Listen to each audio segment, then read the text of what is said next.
shkak edhe të mënyrës se si ishin marrëdhëniet politike dhe institucionale në ato vende. Për shembull, diku në një vend në Bullgari ishte mbreti, ai që mbaj si kreu i shtetit dhe shive si figura më e madhe dhe ishte një ndër aleatët kryesor të Hitlerit. Ndërkohë që në Rumani mbreti nuk kishte dhe aq rol, thjesht kishte mbyllur një sy dhe gjithë rolin e kishte ai, le të themi, Führeri, ka pas një emërtim tjetër, në fakt, po i barazhdeshëm me Führerin në Gjermani ka qenë Antonescu. Generali Antonescu ka qenë në fakt një nga aleatët më të vlerësuar të Hitlerit. Edhe në kujtimet e tij, Antonescu dhe generalin Mannerheim, presidenti i Finlandës, ai vlerësonte si dy nga figurat më potente, më besnike dhe më të zgjuara faktikisht. Nuk e di, kishte një respekt të jashtëzakonshëm për generalin Antonescu dhe liderin finlandez Mannerheim i quante si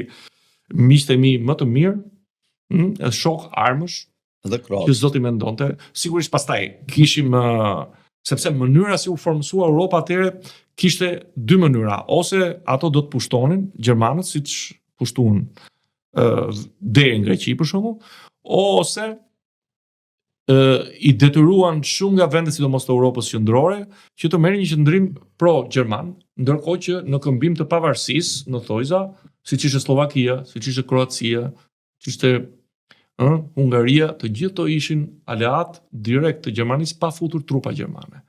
Trupat gjermane janë futur vetëm kur ishte e nevojshme për shkak. Pastaj, për shembull, u bë fushata në Greqi,